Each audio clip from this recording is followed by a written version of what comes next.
प्रियतम को 1 वर्ष की सजा हो गई और अपराध केवल इतना था कि 3 दिन पहले जेठ की तपती दोपहरी में उन्होंने राष्ट्र के कई सेवकों का शरबत पान से सत्कार किया था। मैं उस वक्त अदालत में खड़ी थी। कमरे के बाहर सारे नगर की राजनैतिक चेतना किसी बंदी पशु की भांति खड़ी चीत्कार कर रही थी। मेरे प्राणधन हथकड़ियों से जकड़े हुए लाए गए। चारों ओर सन्नाटा छा गया। मेरे भीतर हाहाकार मचा हुआ था, मानो प्राण पिघला जा रहा हो। आवेश की लहरें सी उठकर समस्त शरीर को रोमांचित किए देती थीं। ओह, इतना गर्व मुझे कभी नहीं हुआ था। वह अदालत, कुर्सी पर बैठा हुआ अंग्रेज अफसर, लाल जरीदार पगड़ियां बांधे हुए पुलिस के कर्मचारी, सब मेरी आंखों में तुच्छ जान पड़ते थे। बार बार जी में आता था दौड़कर जीवनधन के चरणों में लिपट जाऊं और उसी दशा में प्राण त्याग दूं। कितनी शांत, अविचलित, तेज और स्वाभिमान से प्रदीप्त मूर्ति थी। ग्लानि, विषाद या शोक की छाया भी न थी। नहीं, उन ओठों पर एक स्फूर्ति से भरी हुई मनोहारिणी, ओजस्वी मुस्कान थी। इस अपराध के लिए 1 वर्ष का कठिन कारावास। वाह रे न्याय, तेरी बलिहारी है। मैं ऐसे 1000 अपराध करने को तैयार थी। प्राणनाथ ने चलते समय एक बार मेरी ओर देखा, कुछ मुस्कराए, फिर उनकी मुद्रा कठोर हो गई। अदालत से लौटकर मैंने 5 रुपए की मिठाई मंगवाई और स्वयं सेवकों को बुलाकर खिलाया। और संध्या समय मैं पहली बार कांग्रेस के जलसे में शरीक ही नहीं हुई, मंच पर जाकर बोली और सत्याग्रह की प्रतिज्ञा ले ली। मेरी आत्मा में इतनी शक्ति कहां से आ गई, नहीं कह सकती। सर्वस्व लूट जाने के बाद फिर किसकी शंका और किसका डर। विधाता का कठोर से कठोर आघात भी अब मेरा क्या अहित कर सकता था। दूसरे दिन मैंने 2 तार दिए, एक पिताजी को, दूसरा ससुर जी को। ससुर जी पेंशन पाते थे।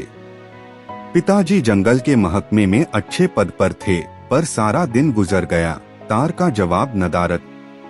दूसरे दिन भी कोई जवाब नहीं। तीसरे दिन दोनों महाशयों के पत्र आए। दोनों जामे से बाहर थे। ससुर जी ने लिखा, आशा थी तुम लोग बुढ़ापे में मेरा पालन करोगे। तुमने उस आशा पर पानी फेर दिया। क्या अब चाहती हो मैं भिक्षा मांगू? मैं सरकार से पेंशन पाता हूँ। तुम्हें आश्रय देकर मैं अपनी पेंशन से हाथ नहीं धो सकता। पिताजी के शब्द इतने कठोर न थे, पर भाव लगभग ऐसा ही था। इसी साल उन्हें ग्रेड मिलने वाला था। वह मुझे बुलाएंगे तो संभव है ग्रेड से वंचित होना पड़े। हाँ, वह मेरी सहायता मौखिक रूप से करने को तैयार थे। मैंने दोनों पत्र फाड़कर फेंक दिए और उन्हें कोई पत्र न लिखा।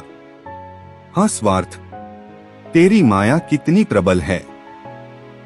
अपना ही पिता केवल स्वार्थ में बाधा पड़ने के भय से लड़की की तरफ से इतना निर्दय हो जाए। अपना ससुर अपनी बहू की ओर से इतना उदासीन हो जाए। मगर अभी मेरी उम्र ही क्या है। अभी तो सारी दुनिया देखने को पड़ी है। अब तक मैं अपने विषय में निश्चिंत थी, लेकिन अब यह नई चिंता सवार हुई। इस निर्जन घर में निराधार, निराश्रय कैसे रहूंगी? मगर जाऊंगी कहाँ? अगर कोई मर्द होती तो कांग्रेस के आश्रम में चली जाती या कोई मजूरी कर लेती। मेरे पैरों में नारीत्व की बेड़ियां पड़ी हुई थीं। अपनी रक्षा की इतनी चिंता न थी जितनी अपने नारीत्व की रक्षा की। अपनी जान की फिक्र न थी, पर नारीत्व की ओर किसी की आंख भी न उठनी चाहिए। किसी की आहट पाकर मैंने नीचे देखा। 2 आदमी खड़े थे। जी में आया, पूछूं तुम कौन हो?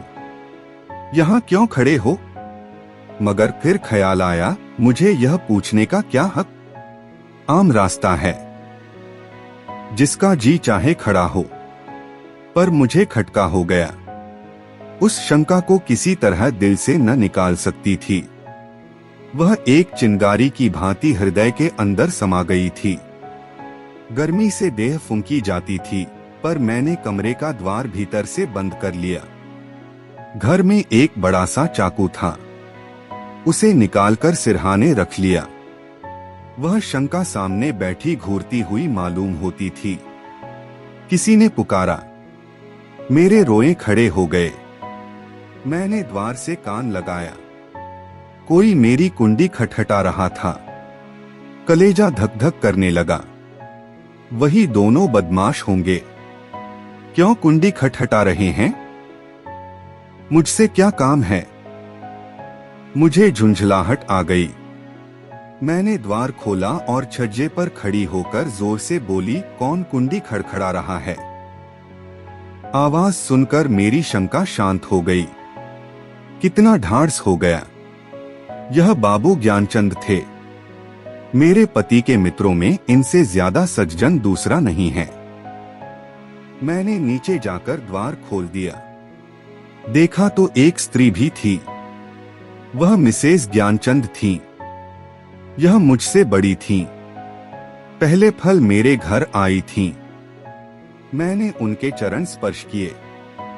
हमारे वहां मित्रता मर्दों ही तक रहती है, औरतों तक नहीं जाने पाती। दोनों जने ऊपर आए। ज्ञान बाबू एक स्कूल में मास्टर हैं। बड़े ही उदार, विद्वान, निष्कपट, पर आज मुझे मालूम हुआ कि उनकी पथप्रदर्शिका उनकी स्त्री हैं।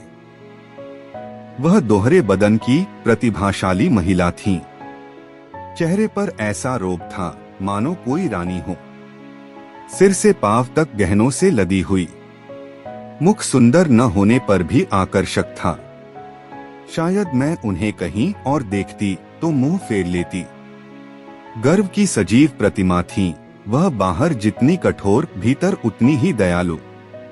घर कोई पत्र लिखा? यह प्रश्न उन्होंने कुछ हिचकते हुए किया। मैंने कहा, हाँ, लिखा था। कोई लेने आ रहा है? जी नहीं। न पिताजी अपने पास रखना चाहते हैं, न ससुर जी। तो फिर क्या? अभी तो यहीं पड़ी हूं। तो मेरे घर क्यों नहीं चलती? अकेले तो इस घर में मैं न रहने दूंगी। खुफिया के 2 आदमी इस वक्त भी डटे हुए हैं। मैं पहले ही समझ गई थी, दोनों खुफिया के आदमी होंगे। ज्ञान बाबू ने पत्नी की ओर देखकर मानो उसकी आज्ञा से कहा, तो मैं जाकर तांगा लाऊं। देवी जी ने इस तरह देखा मानो कह रही हो, क्या अभी तुम यहीं खड़े हो? मास्टर साहब चुपके से द्वार की ओर चले। ठहरो, देवी जी बोली, क्या तांगे लाओगे? क्या? मास्टर साहब घबरा गए। हाँ, क्या? एक तांगे पर 3 सवारियां ही बैठेंगी। संदूक, बिछावन, बर्तन भांडे क्या मेरे सिर पर जाएंगे? तो 2 लेता आऊंगा। मास्टर साहब डरते डरते बोले, एक तांगे में कितना सामान भर दोगे? तो 3 लेता आऊं। अरे तो जाओगे भी? जरा सी बात के लिए घंटा भर लगा दिया। मैं कुछ कहने न पाई थी कि ज्ञान बाबू चल दिए। मैंने सकुचाते हुए कहा, बहन, तुम्हें मेरे जाने से कष्ट होगा। देवी जी ने तीक्ष्ण स्वर में कहा, हाँ, होगा तो अवश्य। तुम दोनों जून में 2-3 पाव भर आटा खाओगी, कमरे के एक कोने में अड्डा जमा लोगी, सिर में आने का तेल डालोगी। यह क्या थोड़ा कष्ट है? मैंने झेंपते हुए कहा, आप तो बना रही हैं। देवी जी ने सहृदय भाव से मेरा कंधा पकड़कर कहा, जब तुम्हारे बाबूजी लौट आवें तो मुझे भी अपने घर मेहमान रख लेना। मेरा घाटा पूरा हो जाएगा। अब तो राजी हुई। चलो असबाब बांधो, खाटवाट कल मंगवा लेंगे। 3 मैंने ऐसी सहृदय, उदार, मीठी बातें करने वाली स्त्री नहीं देखी। मैं उनकी छोटी बहन होती तो भी शायद इससे अच्छी तरह न रखती। चिंता या क्रोध को तो जैसे उन्होंने जीत लिया हो। सदैव उनके मुख पर मधुर विनोद खेला करता था। कोई लड़का बाला न था, पर मैंने उन्हें कभी दुखी नहीं देखा। ऊपर के काम के लिए लौंडा रख लिया था। भीतर का सारा काम खुद करती। इतना कम खाकर और इतनी मेहनत करके वह कैसे इतनी हृष्ट-पुष्ट थीं, मैं नहीं कह सकती। विश्राम तो जैसे उनके भाग्य में ही नहीं लिखा था। जेठ की दोपहरी में भी न लेटती थीं। हाँ, मुझे न कुछ करने देती, उस पर जब देखो कुछ खिलाने को सिर पर सवार। मुझे यहाँ बस यही एक तकलीफ थी। मगर 8 ही दिन गुजरे थे कि एक दिन मैंने उन्हीं दोनों खुफियों को नीचे बैठा देखा। मेरा माथा ठनका। यह अभागे यहाँ भी मेरे पीछे पड़े हैं। मैंने तुरंत बहन जी से कहा, वे दोनों बदमाश यहाँ भी मंडरा रहे हैं। उन्होंने हिकारत से कहा, कुत्ते हैं, फिरने दो। मैं चिंतित होकर बोली, कोई स्वांग न खड़ा करें। उसी बेपरवाही से बोली, भूखने के सिवा और क्या कर सकते हैं? मैंने कहा, काट भी तो सकते हैं।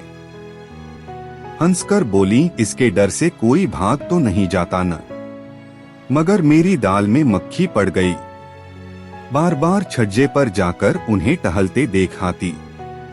यह सब मेरे पीछे पड़े हुए हैं। आखिर मैं नौकरशाही का क्या बिगाड़ सकती हूँ? मेरी सामर्थ्य ही क्या है? क्या यह सब इस तरह से मुझे यहाँ से भगाने पर तुले हैं? इससे उन्हें क्या मिलेगा? यही तो कि मैं मारी मारी फिरूं। कितनी नीची तबीयत है। 1 हफ्ता और गुजर गया। खुफिया ने पिंड न छोड़ा। मेरे प्राण सूखते जाते थे। ऐसी दशा में यहाँ रहना मुझे अनुचित मालूम होता था, पर देवी जी से कुछ कह न सकती थी। एक दिन शाम को ज्ञान बाबू आए तो घबराए हुए थे। मैं बरामदे में थी, परवल छील रही थी। ज्ञान बाबू ने कमरे में जाकर देवी जी को इशारे से बुलाया।